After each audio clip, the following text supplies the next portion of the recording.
안녕하세요. 저는 올해 68살이 된 김혜자입니다. 5년 전에 퇴직하고 지금은 연금으로 생활하고 있습니다. 제가 젊었을 때는 의류 도매상가에서 일했습니다. 동대문 시장에서 30년 넘게 일하면서 참 많은 변화를 봤습니다. 처음에는 단순히 옷을 나르는 일부터 시작해서 나중에는 매장 관리까지 했지요.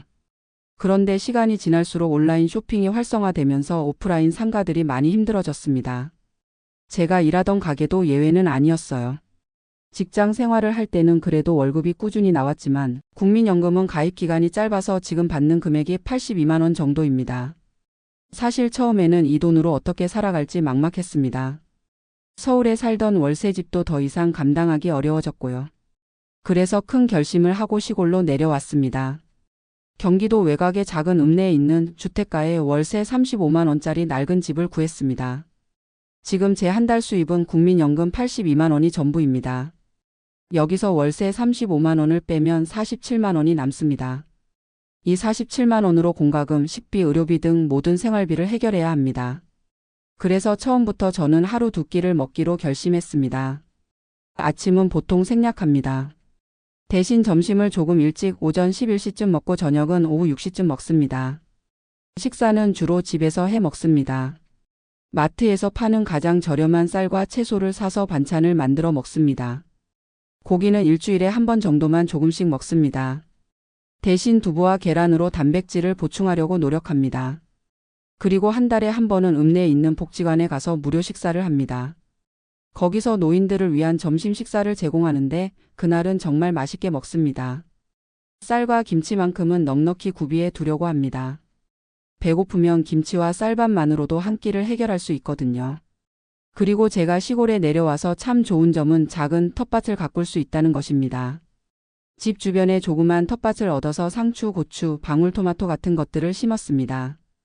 계절마다 조금씩 다른 채소를 심어서 식탁에 올리니 식비도 절약되고 신선한 채소를 먹을 수 있어 건강에도 좋습니다. 물론 생활이 넉넉하지는 않지만 이제는 이런 생활에 적응했습니다. 오히려 소박하게 살다 보니 마음이 편안해진 것 같기도 합니다.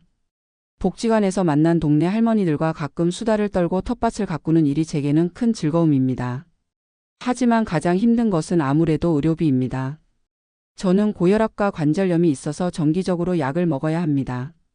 매달 약값으로 7만 원 정도가 들어갑니다. 병원 진료비까지 하면 한 달에 대략 10만 원 정도의 의료비가 나갑니다.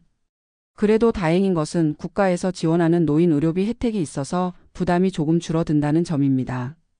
건강보험 덕분에 큰 병원비는 어느 정도 감당할 수 있습니다. 물론 예상치 못한 큰 병이 생기면 정말 막막하겠지만 지금은 그런 생각보다는 현재 주어진 삶을 살아가는 데 집중하고 있습니다. 제가 아끼는 또 다른 방법은 전기와 수도 사용을 최소화하는 것입니다. 전기요금과 수도요금을 아끼기 위해 꼭 필요할 때만 사용합니다. 전기장판은 정말 추운 날에만 잠깐 틀고 대부분은 이불을 두껍게 덮고 잡니다. 세탁은 일주일에 한 번만 하고 샤워도 이틀에 한 번 정도만 합니다. 이렇게 절약하면 월 공과금을 15만 원 이내로 유지할 수 있습니다. 그리고 제가 큰 행운이라고 생각하는 것은 자녀들이 없다는 점입니다. 이상하게 들릴 수도 있지만 지금 제 형편에서는 자녀들에게 부담을 주지 않아도 된다는 것이 마음이 편합니다. 저는 결혼을 일찍 했지만 아이를 가질 수 없었습니다. 젊었을 때는 그것이 큰 상처였지만 지금은 오히려 그것이 축복이라고 생각합니다. 만약 자녀가 있었다면 제 형편 때문에 그들에게 걱정을 끼쳤을 테니까요. 그래서 저는 지금 제 모습 그대로를 받아들이며 살아가고 있습니다. 퇴직하고 나서 처음 1년은 정말 힘들었습니다. 갑자기 소득이 줄어들고 생활 패턴이 바뀌니 적응하기가 쉽지 않았습니다. 게다가 서울에서 시골로 내려오면서 익숙했던 환경과 이웃들을 모두 떠나야 했습니다. 새로운 곳에서 새로운 사람들과 지내는 것도 앞으로의 생활에 대한 불안감도 컸습니다. 하지만 시간이 지나면서 점점 적응해 나갔습니다. 처음에는 하루 두 끼 먹는 것도 힘들었는데 이제는 오히려 몸이 더 가벼워진 느낌입니다. 그리고 동네 복지관에서 소개받은 노인 일자리도 잠시 했습니다. 일주일에 2번 하루에 2시간씩 동네 공원을 청소하는 일이었습니다. 그때 받은 돈은 월 20만 원 정도였는데 그 돈으로 약값과 병원비를 충당할 수 있어서 정말 도움이 많이 되었습니다. 하지만 작년에 무릎 관절염이 심해지면서 더 이상 그 일을 계속할 수 없게 되었습니다. 걷는 것 자체가 힘들어졌거든요. 그래서 지금은 연금만으로 생활하고 있습니다. 앞으로 더 나이가 들면 어떻게 될지 걱정이 되지만 지금은 하루하루를 감사하게 생각하며 살고 있습니다. 제가 남은 여생을 살아가는데 필요한 것은 큰 돈이나 호화로운 생활이 아닙니다. 건강하게 지낼 수 있고 최소한의 생활을 유지할 수 있는 정도면 충분합니다. 사실 제가 젊었을 때는 너무 일에만 집중해서 노후 준비를 제대로 하지 못했습니다. 당시에는 국민연금도 잘 모르고 그저 열심히 일하면 나중에 어떻게든 살아갈 수 있을 거라고 생각했습니다. 그런데 막상 퇴직하고 보니 준비가 되어 있지 않았습니다. 젊은 분들께 해드리고 싶은 말씀은 젊을 때부터 노후를 위한 준비를 조금씩이라도 해두라는 것입니다. 처음에는 국민연금을 더 많이 내는 것이 아깝다고 생각했는데 지금 생각해보면 그때 조금 더 내서 연금을 많이 받았으면 좋았을 것 같습니다. 그리고 가능하다면 개인연금이나 저축도 꾸준히 해두는 것이 좋겠습니다. 젊을 때는 미처 생각하지 못했던 부분이지만 노후에는 정말 중요한 문제입니다. 저는 지금도 만약 연금이 조금 더 많았다면 하루 3끼를 먹을 수 있지 않았을까 하는 생각이 들 때가 있습니다. 하지만 그렇다고 해서 지금의 제 생활을 불행하다고 생각하지는 않습니다. 오히려 적은 돈으로도 만족하며 살 수 있다는 것을 배웠습니다. 사실 인생에서 가장 중요한 것은 돈이 아니라 건강과 마음의 평안이라는 것을 깨닫게 되었습니다. 그리고 저는 텃밭 가꾸기와 함께 동네 도서관에서 무료로 책을 빌려 읽는 것을 좋아합니다. 텔레비전은 거의 보지 않고 대신 책을 통해 세상 이야기를 듣는 것이 더 즐겁게 느껴집니다. 옛날에는 사람들과 어울리는 것을 좋아했는데 지금은 조용히 혼자 있는 시간이 더 소중하게 느껴집니다. 아마 나이가 들면서 제 자신을 더 많이 알게 된 것 같습니다. 사실 제가 지금 이렇게 살아가는 모습을 도시에 사는 젊은 사람들이 보면 불쌍하게 생각할지도 모릅니다. 하루 두 끼 먹고 작은 월세방에서 살고 거의 모든 것을 절약하며 사는 모습이 안타깝게 보일 수도 있겠죠. 하지만 저는 이런 생활 속에서도 행복을 찾았습니다. 소박하게 살지만 마음만큼은 풍요롭게 살고 있다고 생각합니다. 가끔 동네 복지관에서 만나는 다른 노인분들도 비슷한 처지입니다. 그분들과 이야기를 나누다 보면 서로 의지가 되고 힘이 됩니다.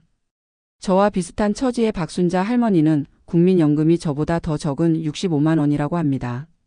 그분은 기초연금 30만 원을 함께 받아서 월 95만 원으로 생활하고 계신데 제가 기초연금 대상이 안 되는 이유는 아직 제 명의로 된 작은 토지가 있기 때문입니다. 그 토지는 시골에 있는 저희 고향 땅인데 실제로는 거의 가치가 없지만 서류상으로는 자산으로 잡혀서 기초연금을 받지 못하고 있습니다. 그래서 저는 오로지 국민연금 82만 원으로만 생활하고 있는 것입니다. 처음에는 이 땅을 팔려고도 했지만 마을 끝자락에 있는 작은 땅이라 사려는 사람도 없었습니다. 그래서 지금은 그냥 두고 있는데 가끔 고향에 가서 그 땅을 보면 어릴 때 추억이 떠올라 오히려 팔지 않길 잘했다는 생각이 듭니다. 제 고향은 충청도의 작은 마을인데 거기서 태어나고 자랐습니다. 20살 때 서울로 올라와서 일을 시작했고 그 후로는 거의 서울에서만 살았습니다. 부모님은 일찍 돌아가셨고 형제자매도 없어서 지금은 혈육이라고 할 만한 사람이 없습니다. 그래서 더더욱 고향 땅에 대한 애착이 있는 것 같습니다. 가끔 생각해보면 참 많은 세월이 흘렀습니다. 열심히 일하고 열심히 살았는데 지금은 이렇게 소박한 삶을 살고 있네요. 하지만 그렇다고 해서 후회하지는 않습니다. 저는 제 나름대로 최선을 다했고 지금도 그렇게 하고 있으니까요. 특히 요즘은 텃밭에서 나는 채소들로 반찬을 만들어 동네 할머니들과 나눠 먹는 재미가 있습니다.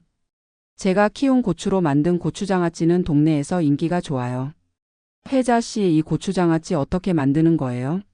맛이 정말 좋네. 이렇게 물어보시는 분들이 많은데 그럴 때마다 저는 뿌듯함을 느낍니다. 비록 적은 돈으로 살지만 이렇게 나눔을 통해 마음의 부자가 될 수 있다고 생각합니다. 그리고 제가 살고 있는 이 동네에는 저처럼 연금으로만 생활하는 노인분들이 많습니다. 다들 각자의 사연과 어려움이 있지만 그래도 서로 의지하며 살아가고 있습니다. 가끔 누군가 아프면 서로 병원에 동행해주고 누군가 힘든 일이 있으면 함께 이야기를 나누며 위로해줍니다. 이런 작은 공동체 안에서 저는 오히려 도시에서 살 때보다 더 따뜻한 인간관계를 경험하고 있습니다. 저는 특히 김영수 할아버지와 자주 이야기를 나눕니다. 그분은 저보다 2살 더 많은 69살인데 예전에 소규모 공장에서 일하셨다고 합니다. 국민연금은 저보다 조금 더 받으시는데 약 95만 원 정도라고 하셨습니다. 그런데 그분은 폐암 판정을 받아서 약값으로만 월 15만 원 이상이 든다고 하셨습니다.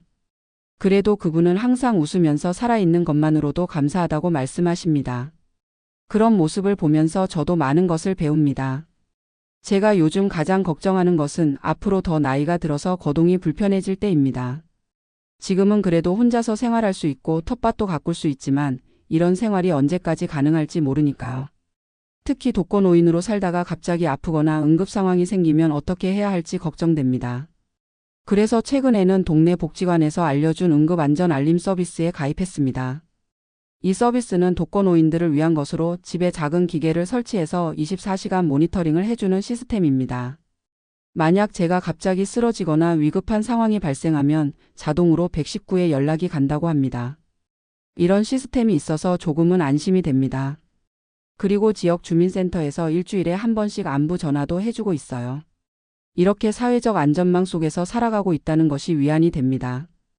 비록 경제적으로는 풍요롭지 않지만 이런 작은 배려와 관심이 있어 외롭지 않게 살아갈 수 있습니다. 그리고 제가 요즘 새롭게 시작한 것이 있습니다. 바로 손뜨개질입니다. 복지관에서 무료로 진행하는 손뜨개 교실에 참여하게 되었는데 이제는 제법 솜씨가 늘었습니다. 목도리나 수세미 같은 간단한 것들을 만들어서 주변 사람들에게 선물하고 있습니다. 손뜨개질을 하면 시간도 잘 가고 무엇보다 뭔가 만든다는 성취감이 있어서 좋습니다. 그리고 이것이 새로운 취미생활이 되어서 혼자 있는 시간이 외롭지 않게 되었습니다. 요즘은 복지관에서 만든 작품들을 모아서 작은 바자회도 열고 있습니다. 그곳에서 판매된 수익금은 지역 내 더 어려운 노인들을 위해 사용된다고 합니다. 이렇게 제가 만든 것들이 누군가에게 도움이 된다고 생각하니 정말 기쁩니다. 비록 제 삶은 소박하지만 이렇게 작은 방법으로나마 사회에 기여할 수 있다는 것이 큰 보람입니다. 그리고 최근에는 동네 도서관에서 무료로 진행하는 스마트폰 교육 프로그램에도 참여했습니다. 요즘 시대에 스마트폰을 잘 활용하지 못하면 많은 정보와 혜택을 놓치게 된다는 것을 알게 되었거든요. 처음에는 어려웠지만 이제는 카카오톡도 할 수 있고 유튜브도 볼 수 있게 되었습니다. 특히 유튜브에서 요리법을 찾아보면서 새로운 반찬을 만들어 보는 것이 요즘 제 소소한 즐거움입니다. 가끔은 스마트폰으로 고향 마을의 모습도 찾아봅니다. 실제로 가기는 어렵지만 화면으로나마 고향의 모습을 보면 마음이 따뜻해집니다. 그리고 지금 생각해보면 제가 도시에서 살 때는 돈을 많이 벌었지만 항상 바쁘고 여유가 없었습니다. 하지만 지금은 비록 돈은 적지만 시간적 여유가 있어서 제 마음을 돌아볼 수 있는 시간이 생겼습니다. 예전에는 항상 무언가를 사고 소비하는 데 집중했다면 지금은 자연과 함께하는 시간, 책을 읽는 시간, 손뜨개질을 하는 시간 등 소소한 것들에서 기쁨을 찾게 되었습니다. 사실 돈이 많다고 해서 반드시 행복한 것은 아니라는 것을 이제야 깨닫게 되었습니다. 물론 최소한의 생활을 유지할 수 있는 돈은 필요하지만 그 이상의 행복은 돈으로 살 수 없는 것들에서 옵니다. 가끔 제 지인들 중에는 퇴직 후에도 경제적으로 여유가 있는 분들이 있습니다. 하지만 그분들이 모두 저보다 더 행복해 보이지는 않아요. 오히려 건강을 잃어서 돈을 써볼 기회조차 없는 분들도 있고 자녀들과의 관계가 좋지 않아 마음 아파하는 분들도 있습니다. 그래서 저는 비록 경제적으로는 풍요롭지 않지만 제 나름대로의 행복을 찾아가고 있습니다. 하루 두 끼를 먹더라도 감사하게 먹고 작은 월세방이지만 깨끗하게 청소하며 살고 있습니다. 그리고 무엇보다 제 건강을 위해 매일 아침 가볍게 동네 한 바퀴를 걷는 것을 습관화했습니다. 처음에는 무릎이 아파서 힘들었지만 꾸준히 하다 보니 이제는 무릎 통증도 조금 나아진 것 같습니다. 저는 앞으로도 이렇게 소박하지만 의미 있는 삶을 살아가고 싶습니다. 그리고 가능하다면 더 많은 사람들과 제 경험을 나누고 싶습니다. 특히 젊은 세대들에게 노후 준비의 중요성을 알리고 싶습니다. 제가 겪은 어려움을 그들은 미리 준비해서 겪지 않았으면 좋겠습니다. 그리고 만약 제 이야기가 비슷한 상황에 처한 다른 노인분들에게 조금이라도 위로와 희망이 된다면 더 기쁠 것 같습니다. 우리 사회에는 저처럼 적은 연금으로 살아가는 노인들이 많습니다. 그들 모두가 자신만의 방식으로 삶을 꾸려나가고 있을 것입니다. 저는 그분들에게 말씀드리고 싶습니다. 비록 우리의 삶이 경제적으로 풍요롭지 않더라도 마음만큼은 풍요롭게 살 수 있다고요. 그리고 우리가 젊은 시절 이 사회를 위해 열심히 일했듯이 이제는 우리의 지혜와 경험을 나누는 것으로 사회에 기여할 수 있다고 생각합니다. 마지막으로 저는 앞으로도 감사하는 마음으로 하루하루를 살아갈 것입니다. 연금 82만 원으로 하루 두 끼를 먹으며 살아가는 것이 어떤 이들에게는 불행해 보일 수도 있지만 저에게는 그것이 제 삶의 일부이고 그 안에서도 충분히 행복을 찾을 수 있다고 믿습니다. 이것이 제가 5년 동안 경험한 퇴직 후의 삶입니다. 여러분도 언젠가는 노후를 맞이하게 될 텐데 미리 준비하시고 계획하신다면 더 여유롭고 풍요로운 노후를 보내실 수 있을 것입니다. 감사합니다.